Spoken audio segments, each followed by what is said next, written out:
मराठा आरक्षण हवे 50%मधूनच मनोज जरांगे पाटील। मराठा समाजाचे स्वतंत्र 10% आरक्षण स्वीकारावे अशी सरकारची इच्छा असेल तर ते 50%च्या आत असावे। मराठा समाज मागास सिद्ध झाल्याने ओबीसी प्रवर्गातून आरक्षण द्यावे अशी मागणी मराठा आरक्षण आंदोलनकर्ते मनोज जरांगे यांनी आज केली आहे। कुठे नेऊन ठेवलाय महाराष्ट्र माझा, जयंत पाटलांचा सरकारला सवाल। कर्जाचा बोजा वाढलाय त्यामुळे कुठे नेऊन ठेवलाय महाराष्ट्र माझा असा सवाल सत्ताधारी पक्षाला विचारण्याची वेळ आली आहे।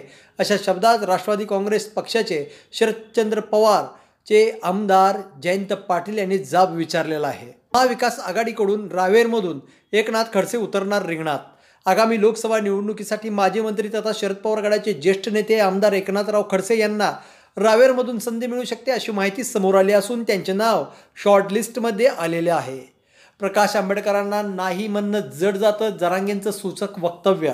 मराठा आरक्षणासाठी लढणाऱ्या मनोज जरांगे पाटील यांना जालन्यातून उमेदवारी देण्यात यावी अशी मागणी केली आहे। आंबेडकरांनी दिलेल्या ऑफरबाबत विचारलं असता जरांगे पाटील यांनी सूचक विधान केलेलं आहे। ते म्हणाले की आंबेडकरांना नाही म्हणणं थोडं जड झालंय।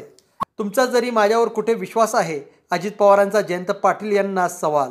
तुमचा तरी माझ्यावर कुठे विश्वास आहे अशी मिश्किल टिप्पणी उपमुख्यमंत्री व अर्थमंत्री अजित पवार यांनी विधानसभेत राष्ट्रवादी काँग्रेस शरदचंद्र पवार गटाचे प्रदेशाध्यक्ष जयंत पाटील यांना उद्देशून गुरुवारी विधानसभेत केल्यावर एकच आशा पिकला, ती मजार काढून टाका अन्यथा राणेंचा थेट इशारा।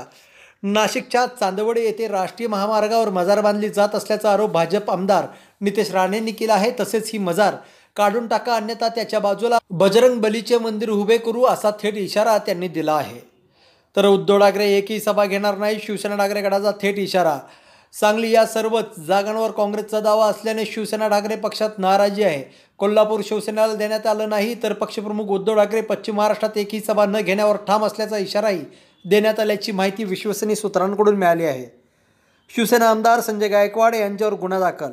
शेती बळकावल्याच्या आरोपाखाली दिवाणी व फौजदारी न्यायालयाने हे आदेश दिले आहेत। या प्रकरणात आमदार गायकवाड यांच्यासह त्यांचे पुत्र मृत्युंजय गायकवाड, सोमनाथ चोबे, दीपाली चोबे आणि ज्ञानेश्वर वाघ या 4 जणांच्या विरोधात गुन्हा दाखल करण्यात आलेला आहे।